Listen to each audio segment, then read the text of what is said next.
देखिए, accounting for lease एक हमारा ऐसा अकाउंटिंग स्टैंडर्ड है जो हम कह सकते हैं काफी बड़ा है। इसके अंदर हमें बहुत सारी चीजें सीखनी है। आपने कभी अगर हायर परचेज का चैप्टर पढ़ा हो कि हम इंस्टॉलमेंट पे कोई एसेट खरीदते हैं और धीरे धीरे पैसा देते हैं, तो वो भी हम कह सकते हैं AS 19 में कवर होता है। अकाउंटिंग फॉर लीज, लीज का मतलब होता है कोई चीज किराए पे लेना या खरीदना, लेकिन पैसा इंस्टॉलमेंट में देना। तो दोनों ही चीजें इसके अंदर कवर है। अगर हम कोई चीज किराए पर लेते हैं तो उसे ऑपरेटिंग लीज बोलते हैं, और अगर कोई चीज खरीद कर इंस्टॉलमेंट में पेमेंट करते हैं तो उसे फाइनेंशियल लीज बोलते हैं, इस अकाउंटिंग स्टैंडर्ड के हिसाब से। तो शुरुआत करते हैं। 2 पार्ट में आपके पास आएगा ये, क्योंकि काफी बड़ा है ये। अगर हम इसका स्टेटस देखें और एप्लीकेबिलिटी देखें तो ये मैंडेटरी है नेचर में। ये एप्लीकेबल होता है सबके ऊपर 1/4/2001 के बाद से। और पहले जब ये अकाउंटिंग स्टैंडर्ड नहीं आया था तो एक गाइडेंस नोट था, लेकिन वो गाइडेंस नोट अब एप्लीकेबल नहीं है, क्योंकि अकाउंटिंग स्टैंडर्ड आने के बाद गाइडेंस नोट आपका एप्लीकेबल होने से हट गया, रह गया। तो जब भी कोई अकाउंटिंग स्टैंडर्ड इशू होता है तो उसका कुछ ना कुछ ऑब्जेक्ट होता है कि हम क्यों अकाउंटिंग स्टैंडर्ड इशू कर रहे हैं, भाई क्या जरूरत है उसकी। तो लीज अरेंजमेंट एक स्पेसिफिक टाइप ऑफ ट्रांजैक्शन होती है जिसमें एक पार्टी, जिसको हम लेजर बोलते हैं। देखो, इसमें दो पार्टी है। एक पार्टी को हम लेजर बोलते हैं और एक पार्टी को हम लेजी बोलते हैं। जैसे एक असेट है, इसने इसको लीज पर दी। असेट, जो असेट लीज पर दे रहा है वो लेजर है, और जो असेट लीज पर ले रहा है वो लेजी है। तो असेट इसको मिलेगी, बदले में ये क्या देगा, पेमेंट। लेजी लेजर को पेमेंट करेगा, ठीक है। तो ये एक स्पेसिफिक टाइप ऑफ ट्रांजैक्शन है जिसमें एक पार्टी, जिसका नाम लेजर है, वो अलाउ करता है अपनी एसेट को कि ये एसेट कोई और पार्टी यूज करे, जिसका नाम है lazy. In return for rental, पैसे के बदले में, रेंटल के बदले में हम असेट को इस्तेमाल करने के लिए दे रहे हैं। It is not a sale और परचेज ट्रांजैक्शन। कायदे से देखा जाए तो ये सेल नहीं है। सेल ट्रांजैक्शन में क्या होता है, हमने कोई एसेट दी और हमारी ओनरशिप ट्रांसफर हो गई, रिस्क एंड रिवार्ड ट्रांसफर हो गया, वो हम सेल बोलते हैं। लेकिन यहाँ पर रिस्क एंड रिवार्ड ट्रांसफर अभी नहीं हुआ है, तो इसलिए ये सेल की ट्रांजैक्शन नहीं है। और जो लेजी के लिए परचेज की ट्रांजैक्शन नहीं है। Lease allows the user to use asset for a limited period or for almost the full economic life even without owning the asset. देखो, यहाँ दो बातें हैं। ऐसा भी हो सकता है कि मेरी एसेट की लाइफ 10 साल है और मैं 2 इयर्स के लिए लीज पर दे रहा हूं, ये भी हो सकता है। और ये भी हो सकता है मेरी एसेट की लाइफ 10 साल है और मैं 10 साल के लिए लीज पर दे रहा हूं। अगर आप दिमाग लगाकर सोचो कि अगर मेरी एसेट की लाइफ 10 साल है और मैं 10 साल के लिए लीज पर दे रहा हूं, भैया बेच ही तो रहा हूं मैं। अब एक बात बताओ, मैं आपसे कह रहा हूं कि ये एसेट है, आप 10 साल तक इस्तेमाल करो और उसकी लाइफ ही 10 साल की है। तो आपने जो मुझे 10 साल में पेमेंट करा, वो एक तरीके से इसका परचेज प्राइस पेमेंट इंस्टॉलमेंट में करा, मैंने सेल करके उसको इंस्टॉलमेंट में लिया। लेकिन वो सेल परचेज है नहीं, क्योंकि अभी तो हम कह रहे हैं किराए पर है। तो इसीलिए फाइनेंशियल लीज वो हो जाएगी जहां 10 साल पे किराए पे दे दिया, ऑपरेटिंग लीज वो हो जाएगी जहां पर 2 साल के लिए किराए पर दिया। समझ रहे हो? तो इसमें अभी सेग्रीगेशन आएगा। The objective of AS 19 is to provide for accounting treatment of lease transaction in the books of both the parties. तो दोनों पार्टी में लीज एग्रीमेंट ट्रांजैक्शन कैसे हो, अकाउंटिंग कैसे हो, वो हमें इस अकाउंटिंग स्टैंडर्ड में सीखने को मिलेगा। It cover lease arrangement for asset except the following. तो ये हमारी जो असेट है लगभग सारी आ जाती हैं, लेकिन कुछ नहीं आती। वो कौन सी हैं? जिस पर यह अकाउंटिंग स्टैंडर्ड एप्लीकेबल नहीं होता है, lease agreement to explore for और यूज नेचुरल रिसोर्स जैसे oil, land, gas, timber, metal and other mineral rights. तो ऐसी चीजों के लिए AS 19 एप्लीकेबल नहीं होता है। और licensing agreement such as motion picture films, video recording, patents and copyright, उनके लिए भी ये अप्लाई नहीं। बाकी चीजों के लिए ये अप्लाई हो जाता है अकाउंटिंग। अब यहाँ पर जो अलग अलग नाम यूज होंगे उनको डिफाइन किया गया। तो जो चीजें डिफाइन करी जाती हैं उन्हें हम डेफिनेशंस बोल देते हैं। तो यहाँ पर लीज को बताया गया है कि लीज एक ऐसा एग्रीमेंट है जहां पर लेजर, जो लीगल ओनर है एसेट का, राइट देता है लेजी को पेमेंट के बदले में, या तो एक पेमेंट हो या सीरीज ऑफ पीरियोडिक पेमेंट हो, उसको यूज करने का एक पीरियड ऑफ टाइम के लिए। तो कहने का मतलब है लीज एग्रीमेंट एक ऐसा एग्रीमेंट है जहां लेजर, मान लिया मैं लेजर हूं और मेरी एक असेट है, मैं आपको, तो आप कौन है? लेजी है। तो आप लेजी हैं, मैं लेजर हूं, मेरी एक असेट है, मान लिया मेरा एक घर है, उस घर का इस्तेमाल आप कर रहे हैं, उसके बदले में घर मेरा है, इस्तेमाल आप कर रहे हैं, उसके बदले में आप मुझे पेमेंट कर रहे हैं। तो ये एक लीज एग्रीमेंट। मेरा एक मशीन है, उस मशीन को आप ले रहे हैं किराए पर, लीज पर, उसके बदले में आप मुझे रेंट दे रहे हैं, तो वो क्या है? लीज एग्रीमेंट, लीज है। अब नॉन कैंसिलेबल लीज का क्या मतलब है? A non cancellable lease is a lease that is cancellable only. तो अगर हम यहां पर भाषा में बोलें, एक नॉर्मल भाषा में बात करें कि नॉन कैंसिलेबल लीज का क्या मतलब होता है, तो नॉन कैंसिलेबल लीज का मतलब ये है, ये नहीं है कि वो कैंसिल ही नहीं हो सकती, लेकिन नॉन कैंसिलेबल लीज का मतलब है कि वो कुछ ही पर्टिकुलर सिचुएशन में ही कैंसिल होगी। और वो क्या है? Upon the occurrence of some remote contingency, मतलब कुछ ऐसा ही भयंकर कोई बातचीत हो जाए। रिमोट कंटिजेंसी का मतलब कुछ एकदम आपातकालीन स्थिति आ जाए कुछ, तो ही वो कैंसिल होगी। With the permission of the lessor, lessor के परमिशन से ही कैंसिल होगी। अब देखो, आपने मेरे से एक मशीन किराए पर ली, लीज पर ली, तो आप लेजी है, कायदे से तो ये होना चाहिए आप कहें जी बस अब हमें और नहीं चाहिए, भाई मेरे यहाँ किराए के मकान में रह रहे हैं, आप कहें जी अब हमें नहीं रहना। तो मर्जी तो लेजी की हुई ना, कि वो जितना इस्तेमाल, क्योंकि पेमेंट उसने करनी है। लेकिन यहाँ उल्टा हो रहा है, यहाँ लेजर की परमिशन से ही वो कैंसिल हो। तो इसका मतलब वो आपके लेवल पर, अगर आप लेजी हैं तो आपके लेवल पर नहीं, लेजर के level. If the lessee enters into a new lease for the same or an equivalent asset with the same lessor, मान लिया मेरा और आपके बीच में एक मशीन को लेकर एक लीज एग्रीमेंट चल रहा है, उसी मशीन को लेकर एक नया एग्रीमेंट बन जाए तो पुराना कैंसिल हो जाएगा, या एक नई मशीन वैसी ही मशीन लेकर के दूसरी मशीन के लिए एग्रीमेंट हो तो पुराना कैंसिल हो जाएगा। कहने का मतलब एक लीज एग्रीमेंट चल रहा है, उसकी बजाय एक दूसरा और आ जाए मेरे साथ ही, अगर मैं लेजर हूं और आप लेजर, तो फिर कैंसिल हो जाए। Upon payment by lazy of an additional amount such that at inception continuation of the lease is reasonably certain।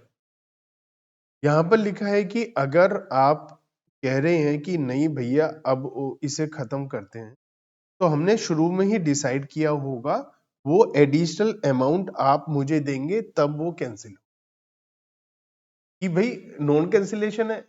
मान लिया सिचुएशन ये है कि मैं आपसे, हमारी बात हुई कि भैया आपने मेरे से कहा कि ये मशीन मुझे दे दो, मैंने कहा भैया 10 साल के लिए, 10 साल की लाइफ है, आपने कहा 10 साल हम रखेंगे। मैंने कहा पक्का देख लो, क्योंकि ये आप ही के लिए मैं बनाऊंगा मशीन। आपने कहा बनाओ, हम 10 साल चलाएंगे। तो एक तरीके से वो नॉन कैंसिलेबल। मैंने उस पे एक खर्चा किया, मुझे पैसे वापस चाहिए ना उसको 10 साल के अंदर। मान लिया 1 लाख रुपए हर साल आप मुझे दे रहे हैं। अब 2 साल के बाद आप कहने लगे हमें नहीं चाहिए, तो मैं तो बेवकूफ बन गया। तो भैया मैं उसमें ये कहूंगा कि जितने साल बचे हैं उतने हर साल के लिए 1-1 लाख रुपए आप दोगे तो कैंसिल होगी, या तो ये हमारा एग्रीमेंट हो गया। तो इस तरीके से ये नॉन कैंसिल। लीज टर्म क्या हो? जो लीज है उसका एक टाइम पीरियड होगा ना, कि मैं आपको इतने समय के लिए चीज लीज पर दे रहा। तो lease term is the non-cancellable period for which the lessee has agreed to take on lease the asset together with any further period for which the lessee has the option to continue the lease for the asset with or without further payment, with the option at the inception of the lease is reasonable certain that the lessee will exercise. Lease term क्या है? मान लिया हमारा agreement हो गया कि 2 साल के लिए आप मेरे से लीज पर ले लो, और अगर आप चाहो तो आगे 2 साल और बढ़ा सकते हो। तो लीज टर्म 2 साल है, और आगे अगर 2 साल और बढ़ गया तो 4 साल हो जाएगा। तो रीजनेबली सर्टेन है, आप ले सकते हैं, कोई ऐसी दिक्कत। तो लीज टर्म मतलब पहले से हम डिसाइड कर लेंगे कि ये चीज हम आपको कितने समय के लिए देना चाहते। पेमेंट तो होगी ना। इंसेप्शन ऑफ द लीज का क्या मतलब है? The inception of the lease is the earlier of the date of the lease agreement and the date of commitment by the party to the principal provision of the lease. जिस दिन हम आपस में commitment कर रहे हैं या जिस दिन एग्रीमेंट डिसाइड हो रहा है, जो भी जल्दी हो वो इंसेप्शन ऑफ लीज है। मतलब स्टार्ट कब से हो रही है। मान लिया आज हमने तय कर लिया हाँ जी हम लीज पर देंगे, और एग्रीमेंट बाकायदा लीज एग्रीमेंट बनाने और साइन वाइन करने में 10-15-20 दिन और लग गए, हम पहले से ही कमिटमेंट कर चुके हैं, तो वो वाली डेट तो कहता कहने का मतलब है, जिस दिन से लीज स्टार्ट हो रही है वो इंसेप्शन ऑफ लीज। ठीक है। What is the minimum lease payment? Minimum lease payment क्या है जो कम से कम पेमेंट होगी? ये क्या है? तो minimum lease payment are the payment over the lease term that the lessee is or can be required to make, excluding contingent rent, cost for service, and taxes to be paid and reimbursed to the lessor together with. तो यहां ये लिखा है minimum lease payment का मतलब है कि lazy जो पेमेंट करेगा इसमें कंटिजेंट रेंट नहीं है। कंटिजेंट रेंट जो अचानक किसी वजह से आपको देना पड़े, मान लिया आपने मेरे से 2 कमरे किराए के ले रखे है ना, पीछे एक गार्डन है वो किराए पे नहीं है। अब कोई पार्टी हुई, आपने कहा जी वो किराए पे आप लेंगे, मैंने कहा 10,000 किराया उस गार्डन का, आपने कहा ठीक है। तो ये तो कभी वंस इन वाइल 2-4-5 साल में या कभी कोई जरूरत पड़ने पर लिया, तो वो तो कंटिजेंट रेंट हो गया या अलग से हो गया। या कोई सर्विस आपने एक्स्ट्रा ली उसका पेमेंट कर रहे हैं, तो वो मिनिमम लीज पेमेंट नहीं है, क्योंकि मिनिमम लीज पेमेंट तो वो है जो हम जो चीज आपको मेन दे रहे हैं उसके लिए जो आप मुझे पेमेंट करेंगे, उसके अलावा जो और सर्विसेज वगैरह लेंगे वो तो अलग चीज हो गई ना। तो एक्सक्लूडिंग मतलब जो मिनिमम लीज पेमेंट है उसमें हम कंटिजेंट रेंट को इंक्लूड नहीं कर रहे हैं। Excluding contingent rent, cost for service and taxes to be paid by and reimburse to the less. तो जो आपके ऊपर अब देखो ना, मान लिया आप हम कोई टैक्सेस लग रहे हैं, वो टैक्सेस आपने मुझे दिए और मैंने गवर्नमेंट को दे दिए, तो मेरी जेब में तो नहीं आया, मैं लेजर हूं। तो वो रेंट मतलब उसमें नहीं आया। रेंट का मतलब जो जगह का किराया है या कोई सामान जो असेट लिया उसका किराया टुगेदर विद। लेकिन इसमें क्या आएगा? In the case of lessee any residual value guaranteed by or on behalf of the lessee. अब क्या है, मान लिया एक मशीन आपने मेरे से लीज पर ली। अब ये भी तो हो सकता है आप उस मशीन या आपने मेरे से कार लीज पे ली, कार का एग्जांपल ठीक है। आपने मेरे से कार लीज पर ली। अब 5 साल के लीज पर ली आपने कार। कार 20 लाख रुपए की है, ने 5 साल की लीज पर ली। 20 साल की कार 5 साल बाद हो सकता है उसकी कंडीशन इतनी बढ़िया हो कि वो 12 लाख 13 लाख की बिके, और हो सकता है उसकी हालत इतनी खराब हो कि उसे तो कोई 2-3 लाख से ज्यादा ना दे। जगह जगह से ठोक दी, उसकी हालत खराब कर दी, बिल्कुल ही कचाड़ा बना दिया उसका। तो दोनों में से कुछ भी हो सकता है। तो मैं अगर आपको कार दे रहा हूं 5 साल के लिए लीज पर, तो मैं आपसे कह रहा हूं भैया इसका इस्तेमाल अच्छे से करना। ये 20 लाख रुपए की है, 5 साल के बाद मुझे कम से कम इसकी मार्केट वैल्यू 5 लाख रुपए चाहिए। आज की डेट में भी आप देख लो, 5 साल पुरानी कार 20 लाख रुपए वाली 5 साल पुरानी कार 10 लाख की बिकती है। मैं तो आपसे फिर भी कह रहा हूँ 5 लाख रुपए मुझे कम से कम उसकी मार्केट वैल्यू होनी चाहिए। अगर उसकी मार्केट वैल्यू 5 लाख नहीं हुई तो मैं तुमसे लूंगा पैसे बकाया। अगर मार्केट में 3 लाख बिक रहे हैं तो 2 लाख तुमसे लूंगा, क्योंकि तुमने उसकी ऐसी की धज्जियां उड़ा दी उस असेट की। तो आपने मुझे गारंटी दी है, हाँ आप इतना तो उसका रेजिडुअल वैल्यू गारंटी दी है आपने, इतना तो हो गई। तो वो भी मिनिमम लीज पेमेंट में आ जाएगा ना, अगर, क्योंकि वो आपको देना पड़ जाएगा अगर नहीं हुआ तो।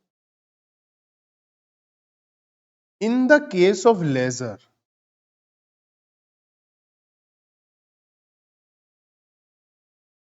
अब मिनिमम लीज पेमेंट आप जो मुझे पेमेंट कर रहे हैं, तो आप जो मुझे पेमेंट कर रहे हैं आप उसका टोटल कर रहे हैं कि आप मुझे क्या क्या पेमेंट करेंगे टुगेदर विद जो आपने मुझे गारंटी दी है। अब मैं लेजर की तरीके से सोचूं कि मिनिमम लीज पेमेंट मुझे क्या मिलेंगी, तो जो आप मुझे देंगे plus in the case of lessor जो रेजिडुअल गारंटी मुझे मिली है on behalf of the lessee या कोई independent third party financially capable of meeting this guarantee. तो अगर किसी ने आपके ब्याह पर कोई गारंटी दी है, वो मतलब मुझे कितना पैसा मिलेगा total lease periodic payment plus guaranteed amount. तो एक तरीके से इन शॉर्ट जो पेमेंट है प्लस गारंटीड अमाउंट है वो मिला करके minimum lease payment. However, if the lessee has an option to purchase the asset at the price which is expected to be sufficiently lower than the fair value at the date the option becomes exercisable, that at the inception of the lease is reasonably certain to be exercised. The minimum lease payment comprise minimum payment payable over the lease term and the payment required to exercise the purchase option. ये क्या कह रहा है? मान लिया मैंने आपको ये बोला एक कार लीज पर ले लो 5 ईयर 2 लाख पर एनम इसका लीज रेंटल, ठीक है। 5 साल पूरे होने के बाद मैंने आपको ऑप्शन दिया है ये कार आप मेरे से 2 लाख में परचेज कर सकते, और इसका मार्केट वैल्यू लगभग 10 लाख से 15 लाख के बीच में होगा आफ्टर 5 इयर्स। और मैं आपसे कह रहा हूं आप 2 लाख रुपए में मेरे से 5 साल बाद खरीद लेना, और ये लगभग सर्टेन है कि आप खरीदोगे ही खरीदोगे, क्योंकि 10 लाख की चीज 15 लाख की चीज 2 लाख में मिलेगी तो आपको चाहिए नहीं चाहिए आप खरीद के चाहे मार्केट में बेच दोगे, तो आप तो खरीदोगे खरीदोगे। तो ऐसी सिचुएशन में मिनिमम लीज पेमेंट क्या होगा, जो आप पेमेंट करो प्लस 2 लाख रुपए, क्योंकि 2 लाख में आप खरीद लोगे उसको और मुझे 2 लाख मिलेंगे। मैं लेजर हूं तो आप 2 लाख देंगे क्योंकि आप लेजी हैं, और ये सर्टेन है लगभग आप एक्सरसाइज करेंगे करेंगे इस ऑप्शन। तो ऐसी सिचुएशन में ये जो अमाउंट है ये प्लस हो जाएगा in place of guaranteed amount, क्योंकि गारंटी देने की तो बात तब है ना जब आप उसे नहीं खरीद रहे हैं। जब आप उसे खरीद ही रहे हैं और हमारा तय हो गया इतने में खरीदना, फिर तो बात ही खत्म हो गई, और वो price market expected market price से बहुत कम है, तो खरीदेंगे ही खरीदेंगे आप। द अबव डेफिनेशन कैन, इसी इसी वजह से इस अकाउंटिंग स्टैंडर्ड में समझ आता, क्योंकि अभी इसके जब न्यूमेरिकल देखेंगे ना अब तो बहुत एक एक दो दो पेज के न्यूमेरिकल देंगे तो इनको समझना, इनके कॉन्सेप्ट को समझना और उसके बाद उसे अप्लाई करना इलस्ट्रेशन क्वेश्चन करने में हो सकता है 2 की बजाय 3 क्लासेस लग। देखो है क्या, अकाउंटिंग स्टैंडर्ड्स हमारे कोर्स में, इंटरमीडिएट के कोर्स में अकाउंटिंग स्टैंडर्ड्स है, फाइनल के कोर्स में अकाउंटिंग स्टैंडर्ड्स भी है और इंड एएस मतलब आईएफआरएस भी है। तो Ind AS IFRS new version of accounting standard वो थोड़ा कॉम्प्लिकेटेड है।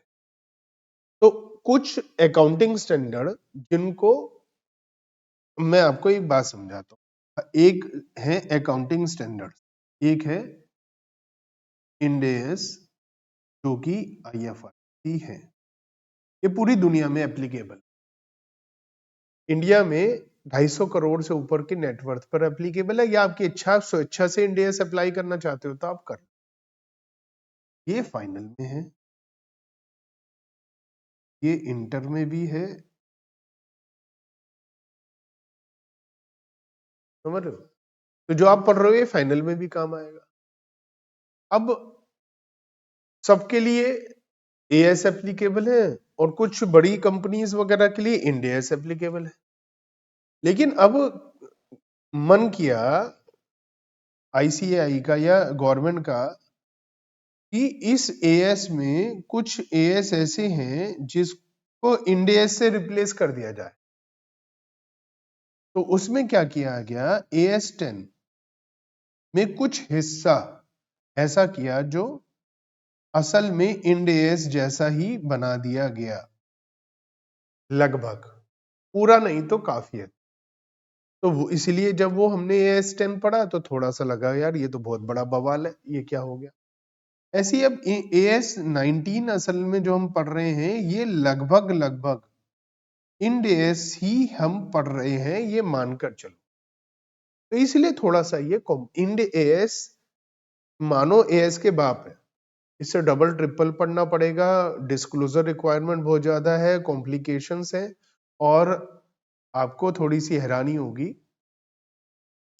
कि इंड एएस में कई जगह तो अकाउंटिंग हमारी बिल्कुल चेंज हो जाए।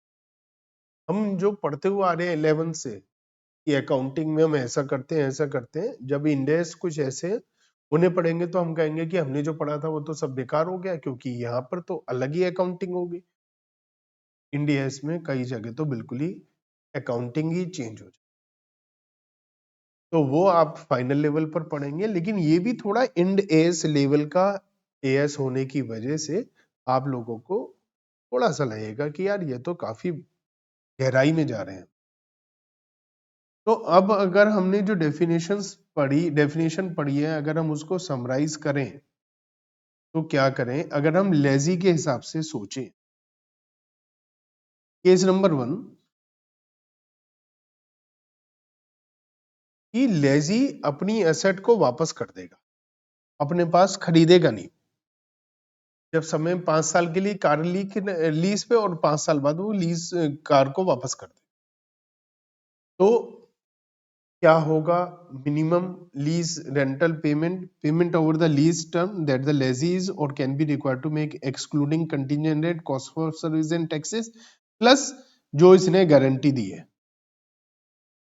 ठीक है, जो payment plus guarantee. Case number 2, अगर वो असेट लास्ट में खरीदेगा, है ना, तो वही पेमेंट प्लस जो खरीदने के लिए पेमेंट करेगा, यहां पर गारंटी वैल्यू की जगह जो खरीदने के लिए पेमेंट। अब लेजर के हिसाब से देखें तो अगर लेजी असेट वापसी करेगा तो जो पेमेंट इसे मिलेगी प्लस जो गारंटी है, चाहे लेजी ने किया या इंडिपेंडेंट थर्ड पार्टी ने गारंटी करी है। अगर लेजी असेट को अपने पास में रख लेगा तो पेमेंट प्लस जो परचेस ऑप्शन के लिए पेमेंट। तो यही तो पढ़ा था अभी हमने, समझ में आती है ये बात?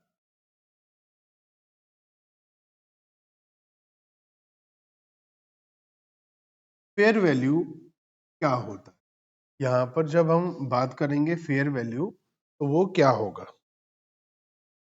Fair value is the amount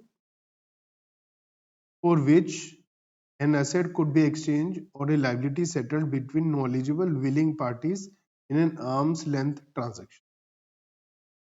तो कहने का मतलब है कोई बेवकूफ नहीं है, ऐसा नहीं कोई इंसान है जिसे कुछ चीज के बारे में पता ही नहीं और आप जो मर्जी उठपटांग रेट लगा लेंगे, एक ऐसी चीज है, मान लिया आप सब्जी मंडी जाते हैं और आप हर हफ्ता सब्जी खरीदने जाते हैं, तो आपको एक अंदाजा है कि क्या रेट है सब्जी, और एक सेलर है, तो वो जो ट्रांजैक्शन होती है वो एक आर्म्स लेंथ ट्रांजैक्शन होती है। तो फेयर वैल्यू मतलब जो कायदे का वैल्यू, ठीक है। अब इकोनॉमिक लाइफ का क्या मतलब है? इकोनॉमिक लाइफ, ये बोल्ड होने से रह गया। Economic life is either the period over which an asset is expected to be economically usable by one or more user, or the number of production or similar unit expected to be obtained from the asset by one or more. देखिए, ये अगर हम economic life की बात करें time period में, तो जितने समय तक वो असेट चलेगी, चाहे वो एक इंसान यूज करे या मल्टीपल, तो जितनी लाइफ उसकी है इकोनॉमिक लाइफ चलेगी वो, और या टाइम की बजाय आउटपुट के बेस पर है तो टाइम, नंबर ऑफ प्रोडक्शन और यूनिट्स। मतलब मेरी कार 10 साल, ये इकोनॉमिक लाइफ हो सकती है, या 5 लाख किलोमीटर, ऐसा हो सकता है किलोमीटर में कितनी चलेगी। यूजफुल लाइफ क्या होता है?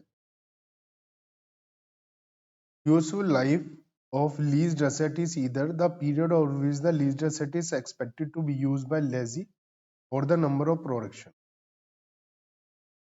देखिए, मेरी कार है, मैं उसे लीज पर देता हूं, मैंने उसकी लाइफ 10 साल सोची है, तो वो है इकोनॉमिक लाइफ। मैंने उसको आपको 2 साल के लीज पर दिया है, तो यूजफुल लाइफ 2 साल, क्योंकि वो लीज पीरियड की बात कर रहे हैं। आपको कितने समय के लिए लीज पर दिया, वो यूजफुल लाइफ। बाद में और किसी को दूंगा, वो सारा मिलाकर इकोनॉमिक लाइफ। लेकिन जो पर्टिकुलर एक आपके साथ जो बातचीत हो रही है, आप कितना समय या कितना आउटपुट निकालेंगे उससे, वो यूजफुल लाइफ, ठीक है।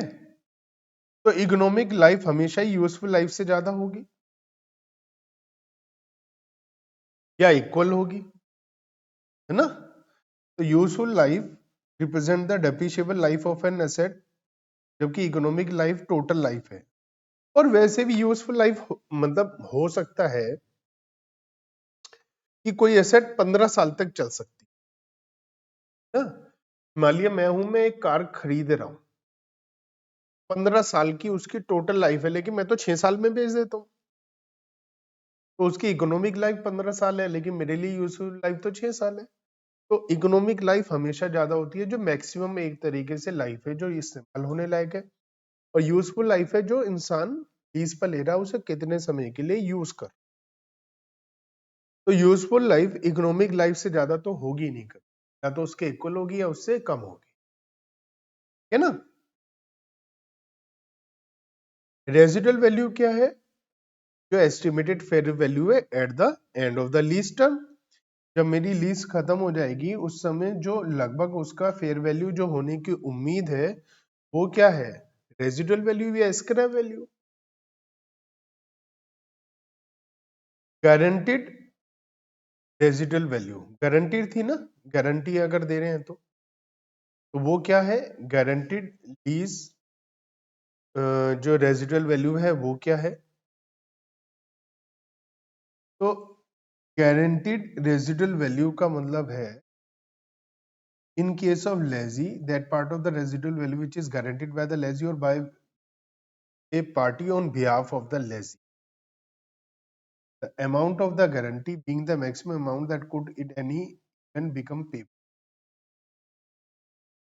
लेजी या लेजी के ब्याह पर कोई और गारंटी दे रहा भैया इतना अमाउंट होगा, ज्यादा से ज्यादा इतना देना पड़ेगा। क्यों?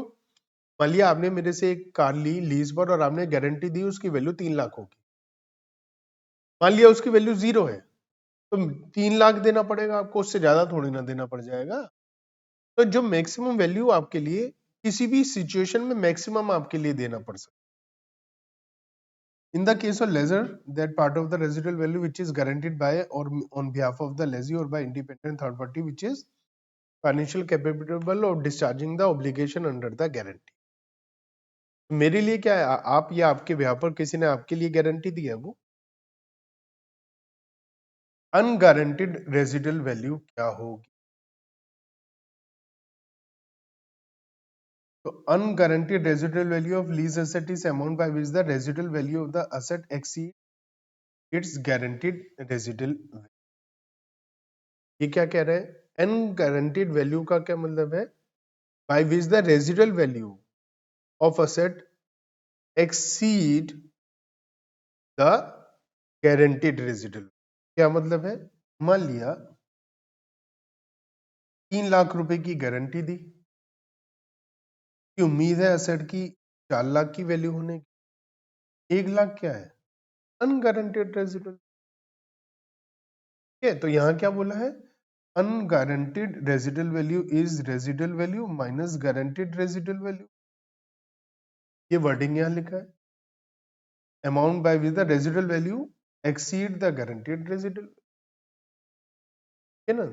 अनगारंटेड unguaranteed residual value, residual value minus, तो सीधी सी बात है, जितना गारंटी के अलावा वैल्यू मिलने की उम्मीद है, अगर रेजिडुअल वैल्यू और गारंटीड वैल्यू सेम है तो अनगारंटीड वैल्यू 0 हो जाएगी। ठीक है, बाकी न्यूमेरिकल भी आएगा, आपको टेंशन लेने की, तो वहां पर भी आपको बहुत सारी चीजें आ जाए। असल में जो इंड एएस है वो ज्यादातर पता है क्या बोलता है? आज आप हम क्या करते हैं, हम 11th क्लास से क्या सोचते हैं? हमने एक मशीन खरीदी 5 लाख की, एंट्री बना दी मशीनरी टू बैंक, हो गया काम। इंडिया कहता नहीं, आप ये देखो आपने 5 लाख रुपए की खरीदी है, ये देखो इससे इकोनॉमिक बेनिफिट कितना मिलेगा फ्यूचर में, 10 साल इस्तेमाल करोगे उससे क्या बेनिफिट मिलेगा, उन सबकी प्रेजेंट वैल्यू निकालो। अगर उस सबकी प्रेजेंट वैल्यू आज आपने पेमेंट कितनी करी, 5 लाख, उन सबकी प्रेजेंट वैल्यू आ रही है 4 लाख, अरे 4 लाख लिखो, 5 लाख, तो सबकी प्रेजेंट वैल्यू निकालो, फ्यूचर वैल्यू निकाल के, ये सारा काम हम कौन करता है? इंडिया से। वही यहां पर भी होने वाला है, क्योंकि ये भी इंडिया ऐसी का ही तो रूप आ गया यहाँ पर। तो ग्रॉस इन्वेस्टमेंट क्या है? In the lease is the aggregate of the minimum lease payment under a finance lease from the stand point of view lessor and any unguaranteed residual value accruing less. अब ये क्या है, मतलब ध्यान से समझो। देखो, मैं लेजर हूं, मैंने किसी असेट में कितना इन्वेस्ट करा, ये इस बात से तय नहीं हो रहा मैंने कितनी की एसेट खरीदी है। कह रहे ग्रोस इन्वेस्टमेंट क्या है? जितना आपको मिनिमम लीज पेमेंट मिलेगा। कितना लीज पेमेंट मिलेगा याद करो। मिनिमम ये जो मिनिमम लीज पेमेंट क्या था, जो रेंटल लीज रेंटल है प्लस गारंटीड रेजिडुअल वैल्यू, और अनगारंटीड और ऐड कर दो, तो गारंटीड रेजिडुअल वैल्यू में अनगारंटीड ऐड कर दो तो रेजिडुअल वैल्यू आ गई ना। इसका मतलब जितना पैसा मुझे पूरा मिलेगा plus guaranteed plus residual value at the end of the lease term, तो वो ग्रोस इन्वेस्टमेंट बोल रहे। इसका मतलब जो मुझे पैसा मिलेगा उसकी लाइफ में, वो क्या है? Gross investment. In simple words, undiscounted मतलब प्रेजेंट वैल्यू नहीं निकाल रहे। जो हर साल मान लिया मुझे 50,000 महीने का रेंट मिल रहा है, तो जितना 50,000 इंटू जितने महीने का है प्लस जितनी एंड में वैल्यू है, गारंटीड प्लस अनगारंटीड सबको टोटल मार दूं तो ग्रोस इन। तो क्या है? Minimum lease payment plus unguaranteed. अब मिनिमम लीज पेमेंट में क्या आती है? दो चीजें आती है ना, एक तो lease payment plus guaranteed residual value, और ये है, तो ये तीनों चीजें हो गई या नहीं, है ना? और इन दोनों को मिलाकर क्या बोलते हैं? गारंटीड एंड गारंटीड को मिलाकर क्या बोलते हैं? Residual value. तो यही तो मैं कह रहा था, इसका मतलब lease payment plus residual value. ठीक है ना? Unearned finance income, unearned finance income. अब पता है क्या है सबसे बड़ी समस्या, नाम ऐसे ऐसे इंसान पागल। अब मैं कहूं इंटरेस्ट है जी, समझ में आ जाए इंटरेस्ट। अब इंटरेस्ट का मतलब क्या है, देखो अगर मैं आपसे कहूं ग्रोस इन्वेस्टमेंट, ग्रोस इन्वेस्टमेंट का क्या मतलब है, अनडिस्काउंटेड, मतलब जो एक्चुअल पेमेंट है, तो अनडिस्काउंटेड पेमेंट हो गई है। और अगर मैं इसमें डिस्काउंटेड, डिस्काउंटेड पेमेंट में क्या होता है, फ्यूचर वैल्यू की प्रेजेंट वैल्यू निकालो तो उसमें इंटरेस्ट का पोर्शन हट जाता है या नहीं। तो अगर कोई अनडिस्काउंटेड वैल्यू 10 लाख है और डिस्काउंटेड वैल्यू 8 लाख है, तो 2 लाख इंटरेस्ट ही तो होगा, वही है ये। देखो सिंपली स्पीकिंग टोटल इंटरेस्ट,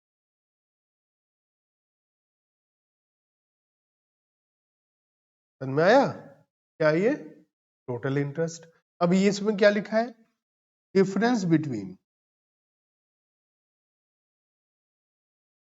ये मैं पता है सबसे ज्यादा तसल्ली से मैं AS19 करा, क्यों, क्योंकि जब मुझे ये पढ़ाया गया था तो मुझे इतने वाहियात तरीके से पढ़ाया गया, मुझे कुछ समझ में नहीं आया, फिर मुझे खुद ही पढ़ना पड़ा। इसलिए मैं इसे बहुत आराम से तसल्ली से करा रहा हूं। देखो डिफरेंस, इन चीजों का डिफरेंस है, ग्रोस इन्वेस्ट, ए ग्रोस इन्वेस्टमेंट मतलब lease payment plus residual value without discounting. तो ये हो गया जो मैंने एग्जांपल पे ऐसे ही बोला 10 lakh, and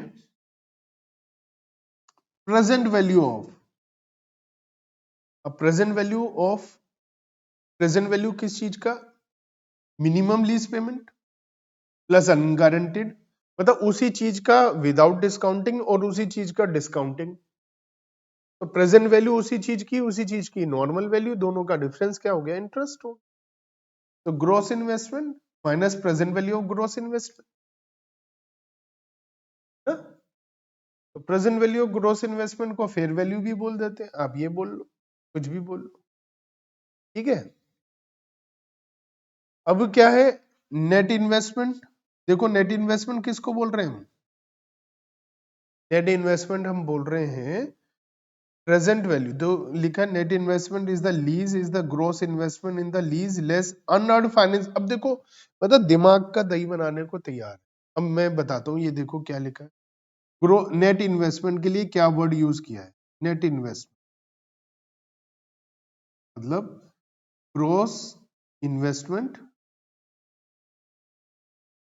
minus unearned finance income, unearned finance income का मतलब इंटरेस्ट।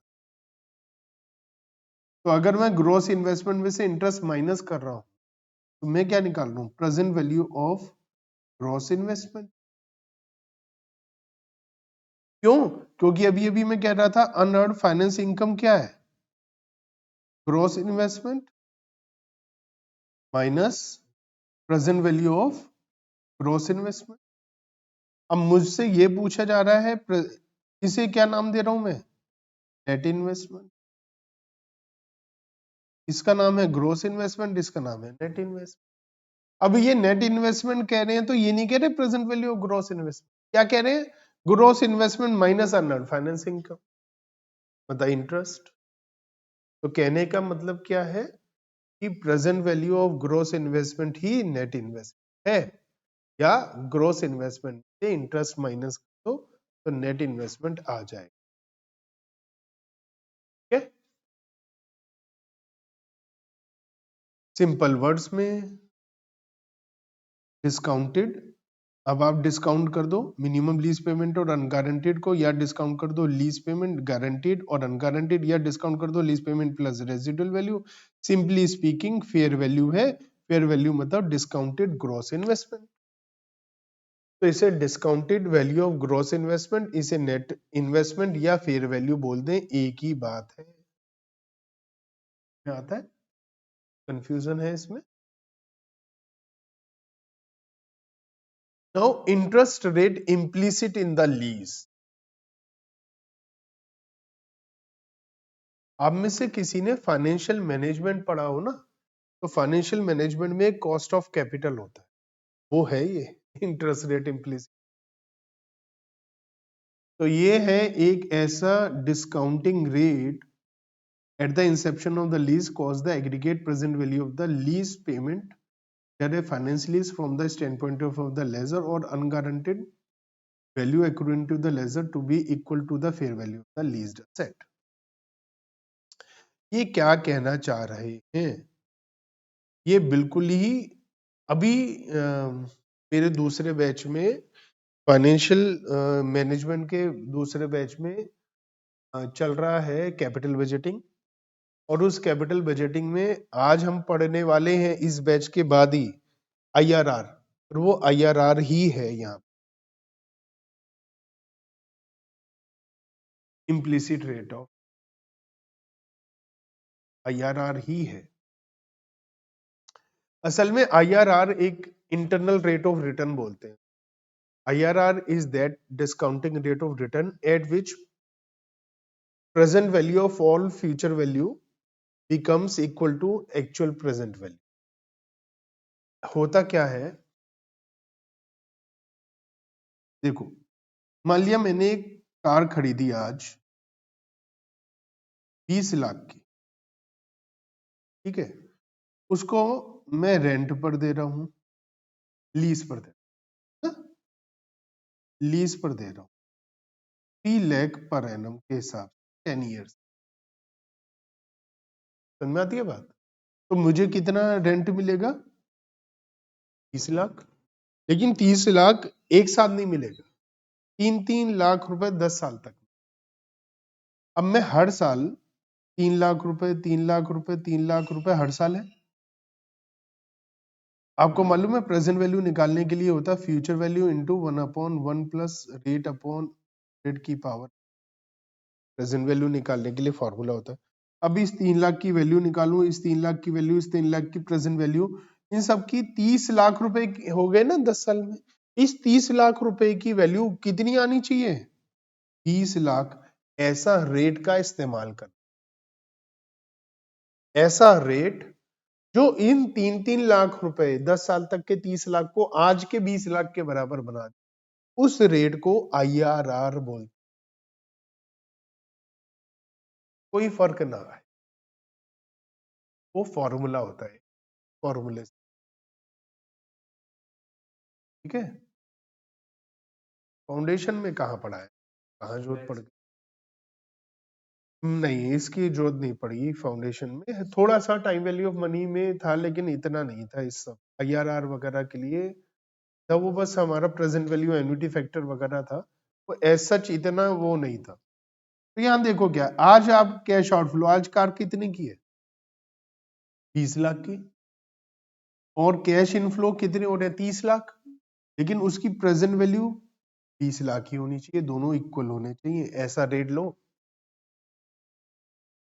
है ना। फेयर वैल्यू किसे कहते हैं? फेयर वैल्यू किसे कहते हैं? नेट इन्वेस्टमेंट को। नेट इन्वेस्टमेंट किसे कहते हैं? Present value of gross investment. तो वो बराबर होना चाहिए आज के प्राइस के इक्वल, ठीक है। तो यही है हमारा इम्प्लिसिट रेट, मतलब IRR है कि जो फ्यूचर में जितना भी पैसा आ रहा है, देखो, आप ब्याज और ले रहे हो और आप अपना असेट का पैसा ले रहे हो पूरी लाइफ में। The lessee's incremental borrowing rate of interest is the rate of interest the lessee would have to pay on a similar lease, or if that is not determinable, the rate at which the inception of the lease the lessee would incur to borrow over a similar term, similar security, for necessary to purchase the asset। देखिए, ये laser हिसाब लगा रहा है। Lazy का हो सकता है loan depending on the financial conditions. आजकल तो सिविल जो रेटिंग होती है आप लोन लेने जाते हैं तो बहुत सारी आपकी क्रेडिट वर्थीनेस देखी जाती है, तो उस हिसाब से आप कितने जिम्मेदार हैं, आपको लोन किस रेट पर मिलेगा ये डिपेंड करेगा।